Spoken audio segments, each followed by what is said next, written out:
पश्चिम बंगालच्या बॉर्डरवर सध्या एक चित्र दिसतंय.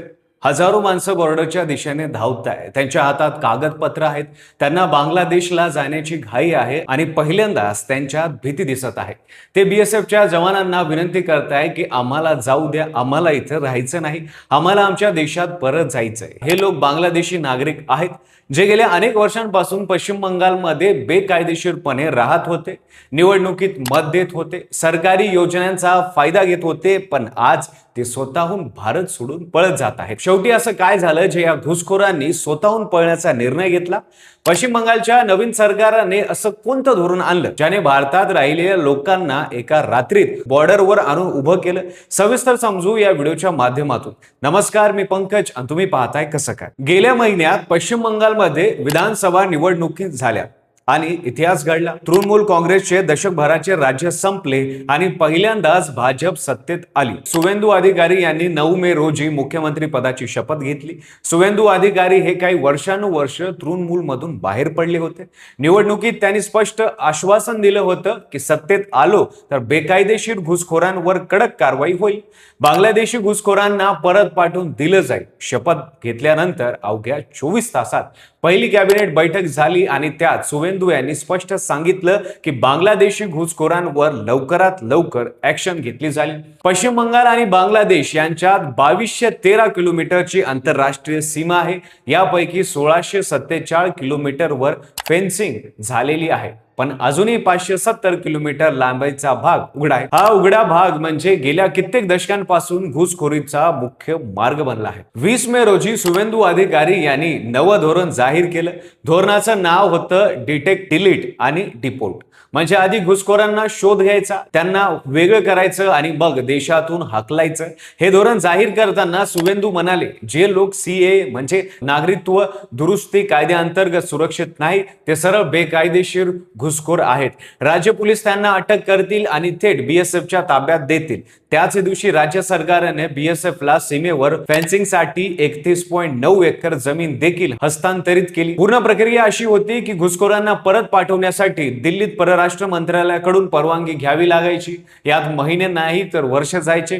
पण आता या नव्या धोरणात बीएसएफला फ्री हँड दिला आहे. जिल्हा दंडाधिकारी किंवा वरिष्ठ अधिकारी थेट निर्णय घेऊ शकतात आणि देशातून हकलण्याची प्रक्रिया सुरू करू शकतात. 23 मे रोजी सर्व जिल्ह्यांना आदेश देण्यात आला की संशयित व घुसखोरांसाठी तात्पुरती होल्डिंग सेंटर्स उभारली जावीत. अटक केलेल्या घुसखोरांना जास्तीत जास्त 30 दिवस या सेंटरमध्ये ठेवलं जाईल. या दरम्यान त्यांची कागदपत्रे तपासली जातील आणि त्यांचा बायोमेट्रिक डेटा सरकारी पोर्टलवर नोंदवला जाईल. बायोमेट्रिक डेटाचं महत्त्व समजून घ्या. एकदा डेटा नोंदवला गेला की या व्यक्तीला भविष्यात भारतात परत येऊन बनावट आधार कार्ड किंवा मतदान ओळखपत्र काढणं शक्य होणार नाही. हे केवळ त्यांना परत पाठवणे नाही तर त्यांच्यासाठी कायमचे दार बंद करण्याचा गेम आहे. 26 मे रोजी शुवेंदू अधिकारी यांनी एक असं स्टेटमेंट दिलं जे ऐकून बांगलादेशी घुसखोरांचा थरकाप उडायला लागला. ते म्हणाले की घुसखोरांना तुरुंगात टाकण्याची आवश्यकता नाही, कारण तुरुंगात ते भारताच्या पैशांवर जगतील. त्यांना तिथे सरकारी जेवण मिळेल, वैद्यकीय सेवा मिळतील. ते काय आमचे जावाई आहे का? बांगलादेशींनो, लवकरात लवकर इथून पळ काढा, नाही तर सरकार जी कारवाई करायची ती करेल, हा इशारा दिला. नंतर जणू बॉर्डरवर बांगलादेशी घुसखोरांची गर्दी उसळली. त्याच दिवसांपासून उत्तर 24 परगण्याच्या हकीमपूर चेकपोस्टवर बांगलादेशीची गर्दी जमायला सुरुवात झाली. 100 पेक्षा जास्त लोक एकाच दिवशी आले. मुर्शिदाबाद जिल्ह्यातही 3 बांगलादेशी नागरिकांना होल्डिंग सेंटर मध्ये पाठवण्यात आलं. पुढच्या दिवशी आणखी 70 लोक हकीमपूर चेकपोस्टवर दाखल झाले. बीएसएफच्या ताब्यात असलेल्या बांगलादेशींची एकूण संख्या 180च्या वर गेली. मुर्शिदाबाद आणि मालदा जिल्ह्यातूनही अशाच बातम्या येत राहिल्या. हकीमपूर चेकपोस्टवर आलेल्या एका महिलेनं सांगितलं की ती 5 वर्षांपासून कोलकात्या जवळच्या न्यूटाउन भागात राहते. तिचा नवरा भंगार वेचायचं काम करतात. ती स्वतः घरकाम करायची. तिची मूल कोलकात्याच्या सरकारी शाळेत शिकत होती. एका तरुणानं सांगितलं की त्याने 8 महिन्यापूर्वी एका दलालाला पैसे देऊन मुर्शिदाबाद मार्गे भारतात प्रवेश केला होता. तो केरळमध्ये मजूर म्हणून काम करत होता. इथे त्याला दिवसाला 1000 रुपये मिळायचे. बांगलादेशात त्याला जेमतेम 390 रुपये मिळत होते, म्हणून तो आला होता.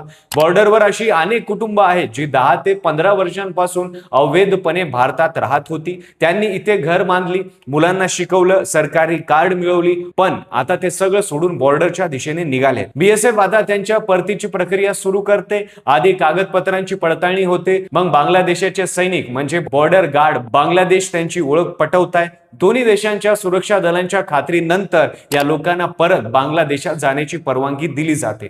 बेकायदेशीर घुसखोरांना देशातून हकलणं हे राज्याचा अधिकार आणि कर्तव्य आहे. सुवेंदू अधिकारी यांचं डिटेक्ट, डिलीट आणि डिपोर्ट हे धोरण कायद्याच्या चौकटीत बसतं. बायोमेट्रिक डेटा नोंदवून पुन्हा प्रवेश बंद करण्याचा विचार भविष्यातील घुसखोरी थांबवण्यासाठी मदत करू शकेल. तुम्हाला काय वाटतं? एखाद्या देशात बेकायदेशीरपणे येऊन देशभर राहिलेल्या माणसाला फक्त कायद्याच्या नजरेतून पाहायचं की त्याच्या परिस्थितीचा विचारही करायचा? तुम्हाला काय वाटतं ते खाली कमेंटमध्ये नक्की सांगा. व्हिडिओ आवडला असेल तर लाईक करा, चॅनलवर नवीन असाल तर चॅनलला सबस्क्राईब करायला विसरू नका आणि पाहत राहा फक्त कसं काय.